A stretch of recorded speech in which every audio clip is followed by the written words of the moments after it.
All right, so Father Michael, kick us off. What's one of your top three? All right, top three favorite saints of all time. I'm just gonna swing for the fences right off the bat. The most influential woman in the history of Western civilization. But what's amazing, and this is where maybe her life story becomes, because she ended up being the one who impacted the Western world, basically became the spiritual director to the Pope. Most certainly one of my favorite saints, and been very influential with me, both in their biographies, like what they did, but also in their writings, and then also in their teachings. Patriarch of Constantinople, and what most people would not know about him is that he was probably the one who popularized the theological concept of what's called Imago Dei, so the image of God. So like the image of God, male and female created in the image and likeness of God.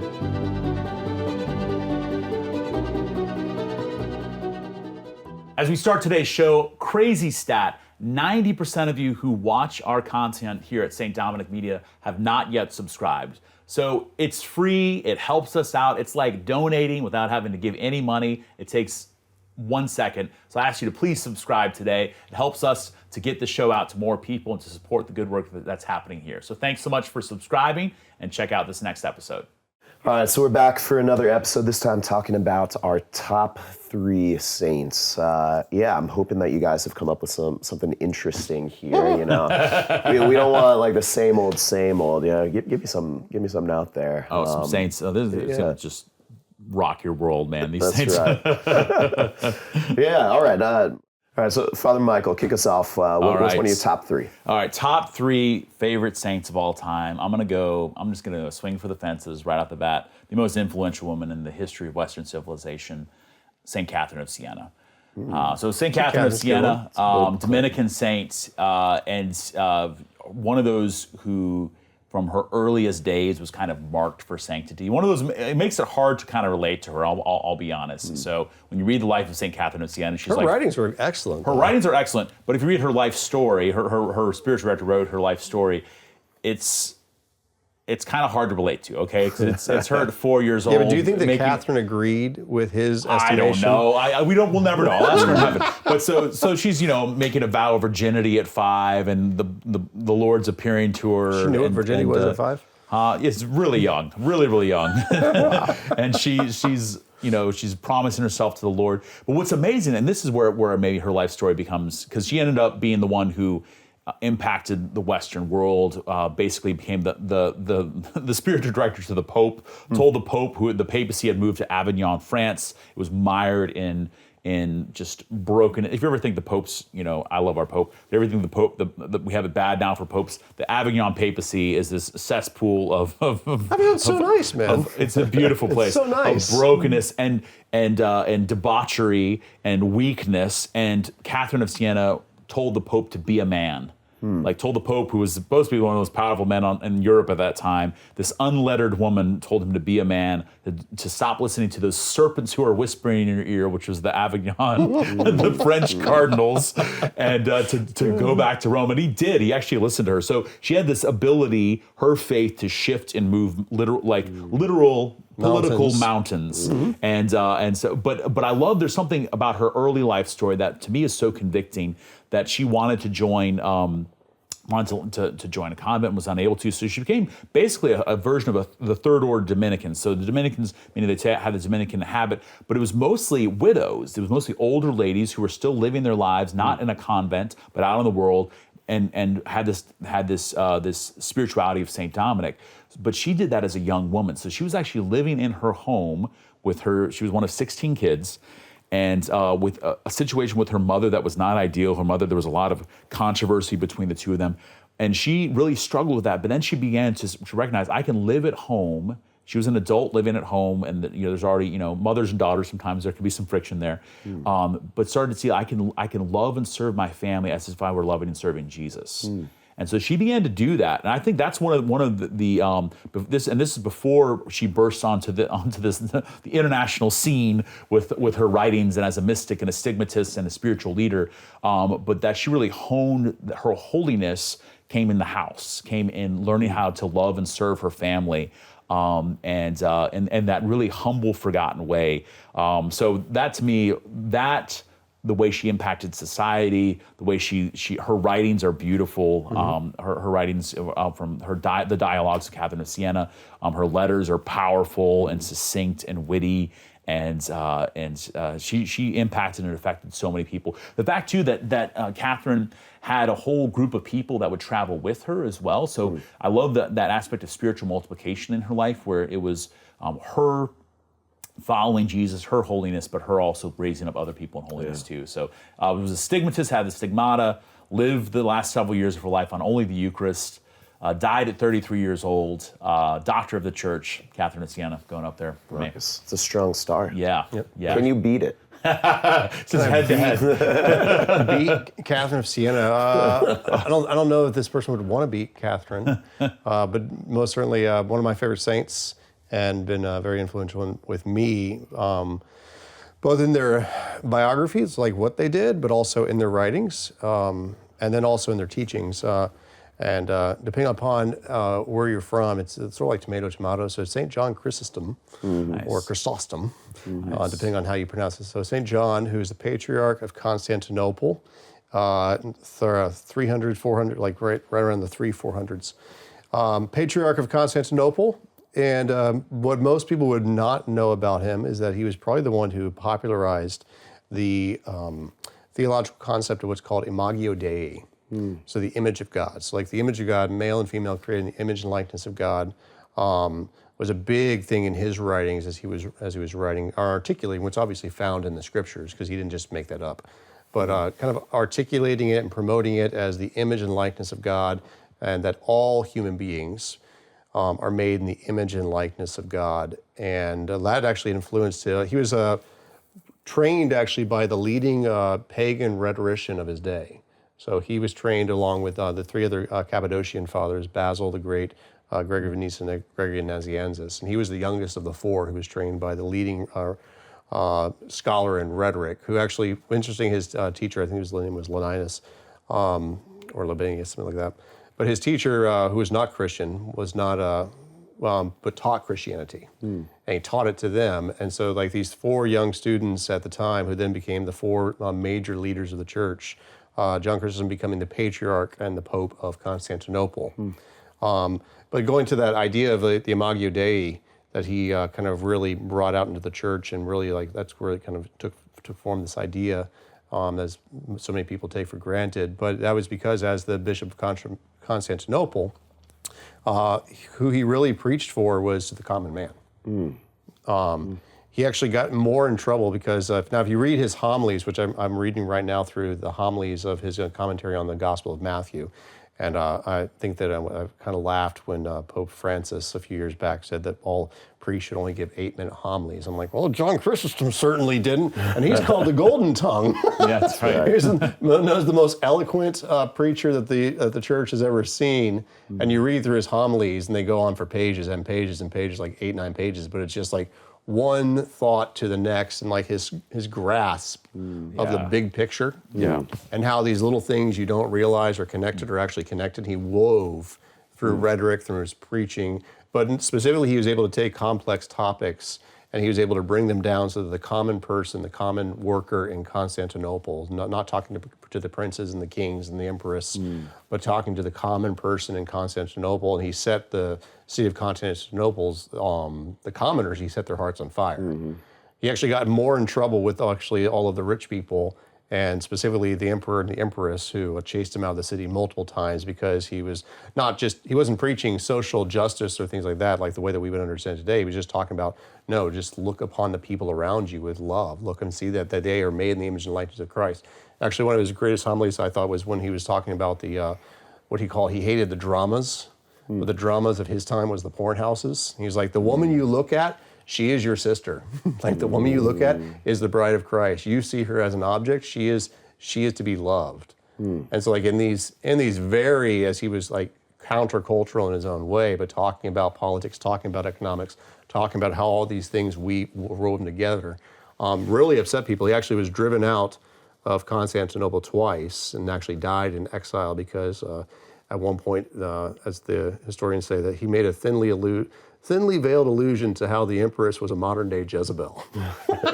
Yeah. So as a person who, people are like, well, you should be preaching on politics and things like that. I'm like, the greatest preacher of the church preached on politics and economics and showed the people of Constantinople how the common things in their life were actually meaningful. And how not only that, but they were meaningful. They were not just cogs in the machine.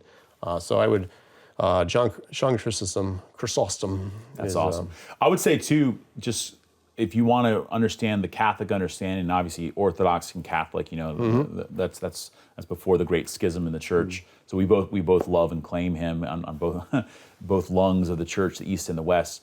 But how to read Scripture, if you want to, because he's someone who he spoke Scripture fluently. He spoke the Bible fluently, and that comes through on every page, and that's why he's able to make those connections that, for us who are novices. But he's not throwing out Bible darts. Yeah. He's not proof texting. Yeah, he's like, no, it just flows. That outflows eloquently off of his tongue. It's beautiful. That's cool. Nice.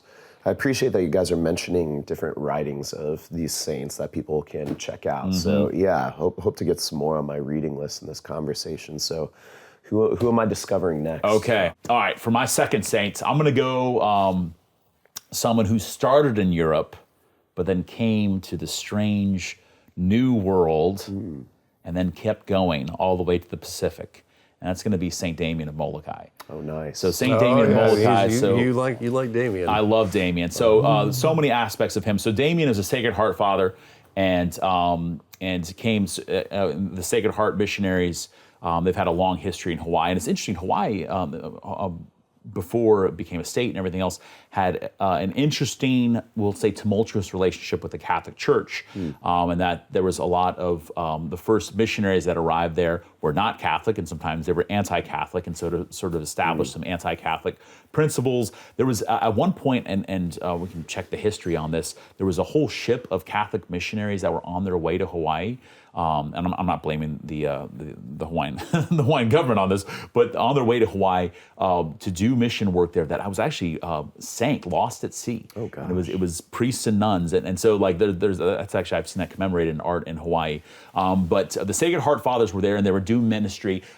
Damien was there as a priest. His brother was a Sacred Heart Father as well. And I think it's always amazing for me in the 18th and 19th century, these missionaries coming from Europe and going to these places that they just heard about. It's just a name in a book. They have no idea what this looks like. They're like, it's wild, the wild jungles of Hawaii. We hear it now, we're like, oh, that sounds nice. But for them there was this huge adventure, but also it was trying. So within that, he was. I look up to him because, man, that guy could work. I was reading his biography, and just when he was on Oahu, which was, it still is to this day, the main island of Hawaii, the most populated, just kind of working, building churches, built several different churches. And I'm thinking about this. Hawaii is a rugged terrain. If there's no roads at that time, there's very few roads. The Poly Highway didn't exist. Like all these things, for him to be going around building churches by hand, which just showed his grit and determination. He was a workhorse. Then he responded to the call because there was a leper colony on the island of Molokai. Basically, became the law of the land there in Hawaii at that time. Someone had leprosy. They were taken from their family and dropped basically on this harbor off the coast of Molokai, and they kind of cobbled together a community there. It was rough. It was very, very difficult. There was a lot of lawlessness. People were like, well, we're dying anyway. We might as well live however we want to. There's all sorts of things. So he volunteered to be the priest who went there and ended up staying with them. So he rebuilt the Church of St. Philomena there. He really kind of cobbled together them as a society, had to enforce the laws and rules sometimes, but lived with them so much so. And so as he was as I said, pretty rough, and so he kind of, wasn't always the best as far as hygiene and as far as all that stuff. So he would share a pipe with people who had leprosy. He smoked a pipe because a lot of times leprosy, just the smell itself was so difficult. But not surprisingly, he eventually contracted leprosy, and so he, after immersing himself with them for years and years, he eventually succumbed to that disease. But his witness to me is such a beautiful powerful, challenging witness, because he seemed like a challenging person, but that of what God can do, how God can use our gifts. God can use even our stubbornness, because he's a very stubborn guy, using even our rough edges to make something holy. So Saint Damien of Molokai would be a saint. I've been to Molokai, actually. I went with my little sister. I celebrated Mass at St. Philomena Church, which was really, really cool. And just seeing just his testimony, there still is a Sacred Heart Father that's there serving. They still have Franciscan sisters, because he brought St. Marianne Cope and her sisters that came over, and they served as well. Continue to serve there in Molokai. And so I love him. I grew up in Hawaii too, so I've got a special love and affection for St. Damien. That's cool. Yeah. I've seen, is the movie called Damien of Molokai? Or it's called Molokai. Molokai, okay, yeah. Great movie, Yeah, really I well was done. impressed by that. It was filmed there, actually, so you actually... you actually see there in Kalapapa and the different that area of Molokai. So. Okay, is there like a biography or any? There are several really good biographies. biographies of him. I'm blanking on the names right now. Yeah, but they're out there. They're out there. Some really good ones. And that movie's good. Molokai is a great treatment of his life. Really kind of shows kind of the wild reality that he was stepping into. And how difficult. He couldn't go to confession. There's a great scene in that movie where his superior, the bishop, comes and he has to yell his confession out to him. And it's powerful, man. It really is. Just the humanity really comes through, but his sanctity as a priest and as a disciple is awesome. It's awesome to witness. I like it. All right. Yep. Number 2, Photo. Number 2, probably the most influential person, both in my training, but also who I constantly am making use of thoughts, and would be Saint Ignatius of Loyola, which is a pretty well-known saint, founder of the Jesuits, obviously. But one of the reasons why Ignatius was so influential for me, for many years, I struggled with, even in seminary, I'd go to my we had the same spiritual director, Father Willie Arias, who was a Jesuit. Actually, the Jesuits were the only order that I actually considered briefly joining, but I didn't want to go to 2 more years of academics, because I hate academics. I like philosophy and things like that. I just didn't like academia. But which is funny, because although the Jesuits are known for academics and academia, Ignatius himself wasn't really an academic. He was a soldier originally, and then ended up having his conversion. But one of the reasons why I love Ignatius so much is, for many years, even after I had my first initial encounter with God when I was 18 in Rome, I always doubted my prayer. I had severe insecurity in prayer, and likewise thinking, like, am I praying?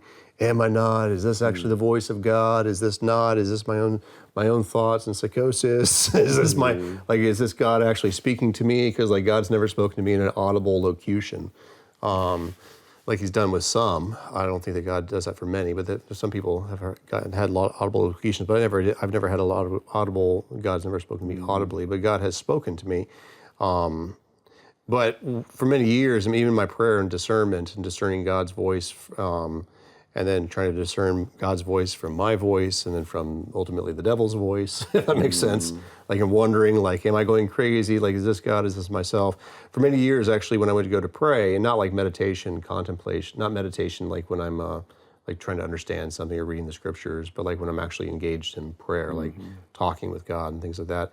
I had many years, even throughout most of my seminary, I kind of doubted, was this actually, am I praying to God or am I praying to myself?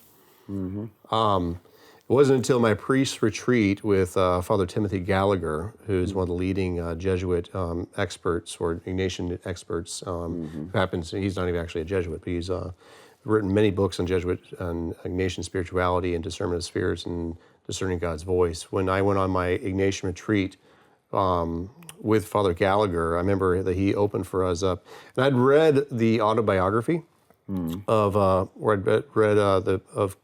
St. Ignatius, but it wasn't until I came across with Father Gallagher and we went through intensely the discernment of spirits, which was one of the primary ways in which Jesuits and likewise Ignatius discerned the voice of God and heard the voice of God, and was able to kind of determine God's voice from the enemy's voice from his own. And it was when I came across that for the first time, I found the words for what I had been doing for 10 years.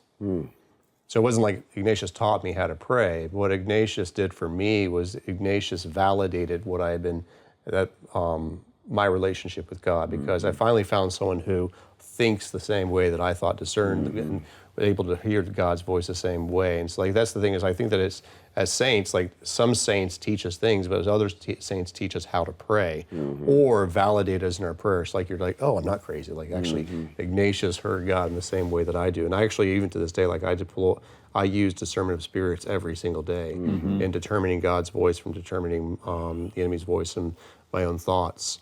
So for me, Ignatius, one I love, obviously, his autobiography, and I use the Examine as a form of kind of self-analysis and self-awareness and talking with God through that. But Ignatius's writings on discernment of spirits, and as well as the Examine, have brought me such a tremendous amount of fruit and fruitfulness, and not so much teach me what to do, but validating like my experience with God, if that makes sense. Yeah, it's interesting. Some saints, the mystics, and have these incredible mystical experiences within their prayer, but you read them and it's like a mystery, trying to understand this. But there's a great clarity with St. Ignatius of Loyola in his teachings on prayer that, similar experiences like maps onto our lived experience of prayer. Yeah, I like it. All right, this is it. These are the final ones. So right. I hope you've saved the best for last. Number 3. I'm going to give you guys a good one, all right? I'm going to give you another doctor of the church. Okay. Another female doctor of the church. St. Therese of Lisieux. Glad she's your favorite. The little flower. Okay, and I'm going to give this as an explainer for those who maybe struggle. So St. Therese of Lisieux died. When did she died? 23 was it? 24? Yeah. But what year? I'm trying to remember.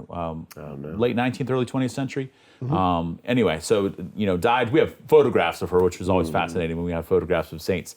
We do have St. Damien as well. And died at 24 years old. She entered Carmel, the Carmelite convent, when she was 14. She was very, very young. So she's only in it for 10 years. She writes The Story of the Soul, which is how all of us know about her, which kind of under her holy obedience to kind of write her life story and write her spiritual reflections about her little way. And it's fascinating because she writes that. She dies of tuberculosis at 24. She probably knew 50 people, like 50 human beings in her entire life. And now she's... Most of whom were her family. Most of them were her family. All of her sisters. Her mom died at a very young age. Her dad struggled. He actually, as he got older, not that old, but he ended up getting... form of dementia, kind of like a psychosis that he had. He had to be committed to an institution. Her sisters all left home as to go to various convents. One of her sisters kind of got rejected from a couple of different convents. So a very kind of limited life, a very church life. And some people, and I feel that the marketing around St. Therese, starting with her own convent from a very young age, from a very early on, put her forward as like a Catholic Pollyanna. A Catholic, like, oh, the sun will come out tomorrow and everything's going to be okay, and just a little bit of, be optimistic. That's Shirley Temple. I remember my little sister used to love her. Annie. It's kind of that. In a sense, it becomes sort of a saccharine spirituality. And I remember the first time I encountered Story of a Soul, I was kind of like, ugh, this is not really, she's like, crying about her mom, like, giving flowers to her sister and not to her. And it's like, it's mother, I wish you'd die because then you'd be in heaven. It's kind of like, oh, that seems sort of strange. And then her mom dies. But as I got older with Therese, and as I read her letters, and as I read her Last Conversations, which is a book that's published, which I highly recommend, I kind of got in touch with the seriousness of this woman as someone who had suffered, and someone who had encountered God in the darkness. That she has a line in her Last Conversations where it says, if I had no faith, because she's suffering horribly with tuberculosis and with basically a dark night of the soul where she did not feel or couldn't sense the presence of God, where prayer came up empty, where she felt God was far away from her, that he turned his face from her. She said, if I had no faith, I would have committed suicide. And I think there's something about that line in particular that speaks to those darkest places where our minds and hearts can go. And I think a lot of people watching or listening have been in those unfortunate areas of our life of like, wow, like, and to know that grace goes even there. That to me is what Therese gives us the little way, which is like, the little way is that I just allow God to pick me up and to bring me wherever he wants me to go. I can't do anything, so I put all my trust in God. In a sense, it's sort of the joyful undoing of Luther's Luther's problem with faith and works, and it's still like present in the Protestant kind of ethos that ends up manifesting itself in either like a worry about whether I'm saved or not, or I need to do a whole bunch of works in order to be saved. She has this joyful like I'm just lifted up by the elevator of Jesus' arms so I can give God the Father a kiss. It's beautiful. It's poetic. Her poetry is really good too. But I love the fact that her faith goes to even those darkest places and is strong even there. And I think that's what give us hope that like no matter how low we go, that the Lord can meet us there and we can experience even sanctity there. Mm-hmm. So a lot of reasons, but Saint Therese of Lisieux, her poetry is beautiful as well. Making herself an offering to divine love. Just recognizing herself as Saint Therese of the child Jesus, of the hidden face, which is kind of she sort of tacked on names there throughout her Carmelite formation. And she did it in a very short amount of time. At 24 years old, she's held up as a doctor of the church, meaning her theology in her writings really kind of holds weight. There's a couple great books if you want a good introduction to her. Obviously, Story of the Soul. Her letters are very good. Therese and Maurice and Therese is a story between it's letters between her and a missionary seminarian who's struggled. He struggled a lot with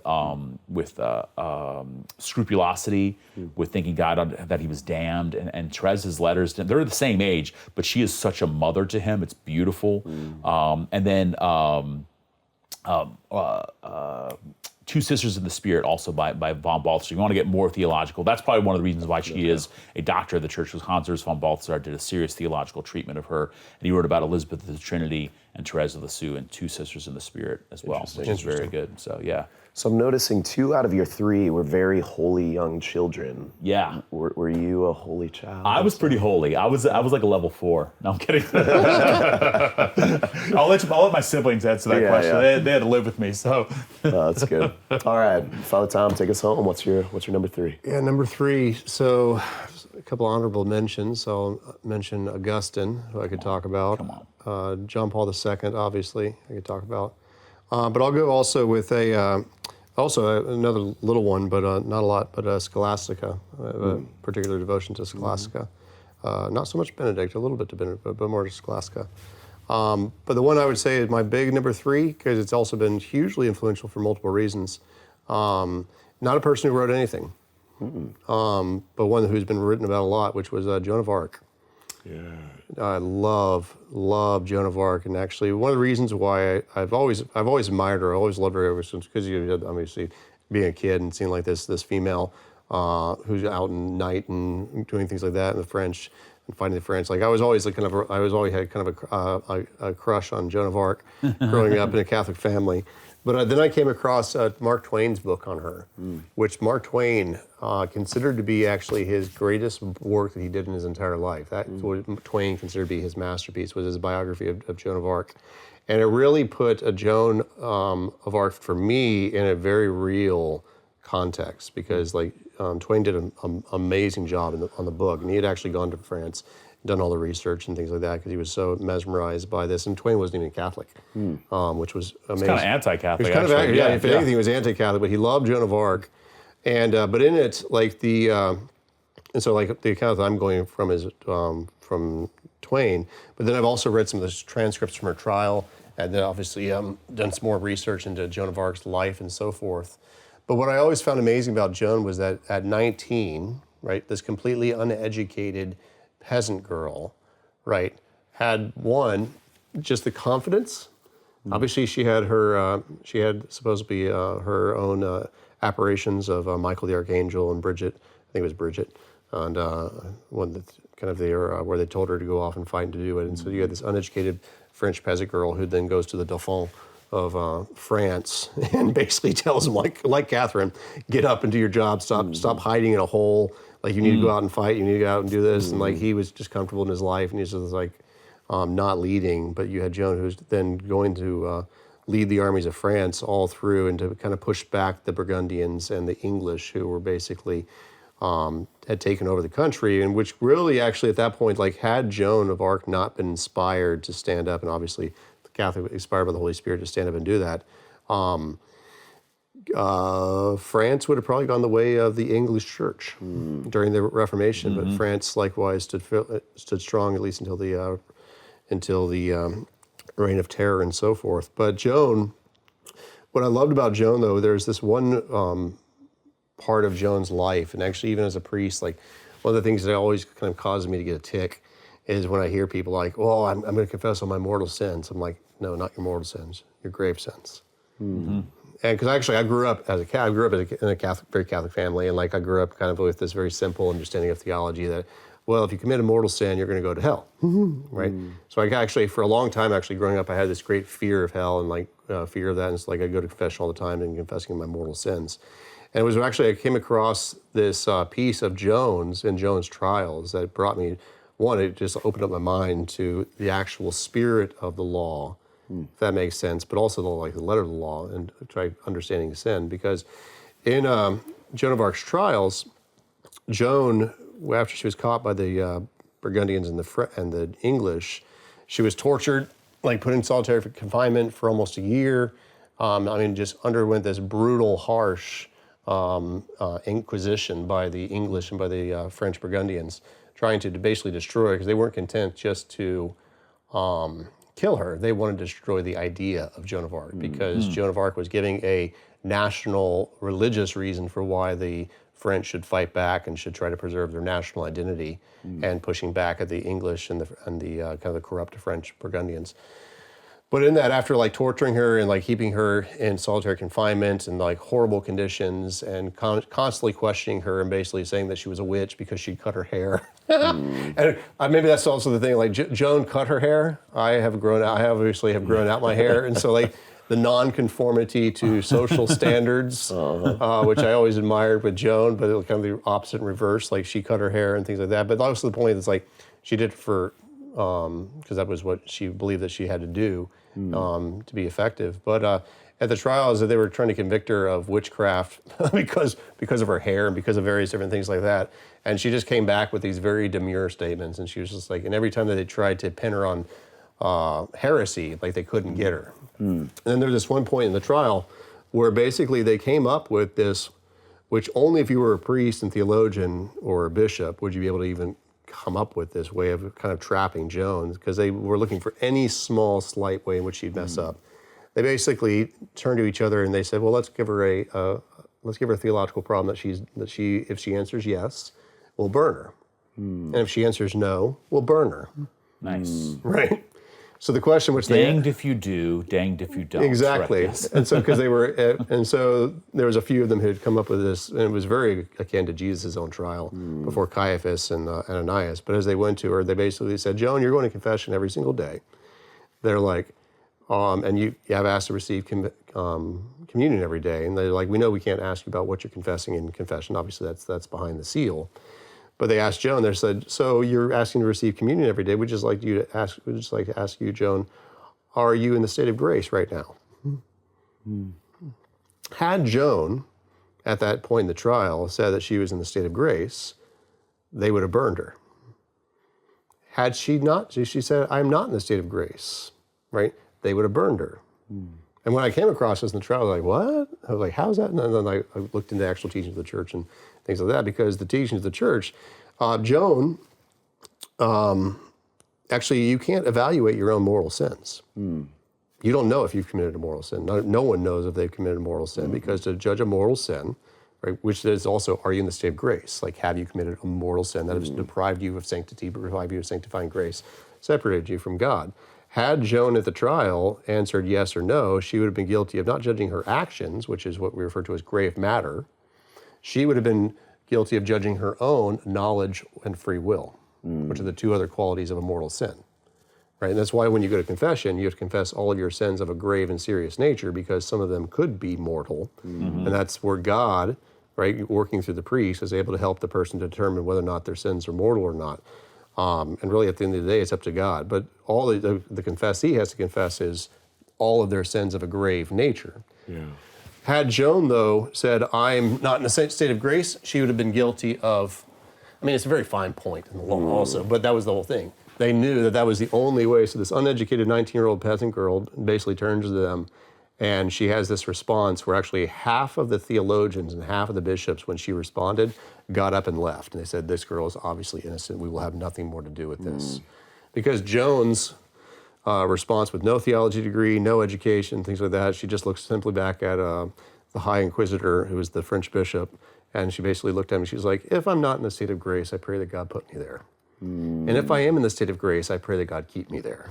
That's what we call a mic it. drop. Mic drop, that's exactly. Yeah. Right. But then I remember like that understanding transforming. I'm just like, oh, like one, it's, I mean, amazing, obviously inspired by the Spirit, but like this very simple girl, like her heart and mind was so in accordance with God's will and with what she was. Then the humility, and that's actually one of the things that was known about Joan more than anything else, is that despite her glory and despite everything that she'd been given, she was just very simply a humble, honest, forthright girl. Love it. Yeah. St. Joan of Arc. Joan of Arc. I like it. Yeah, you've given me some reading to do. This is good. I appreciate it. Well, maybe one day we will make somebody's list. One can know. Well, we'll probably make a list. I'm not sure it'll be a good list. Yeah, I don't know what the title of that list is, but yeah, awesome. Well, good conversation, guys, as always. Yeah, thank you guys so much for tuning in.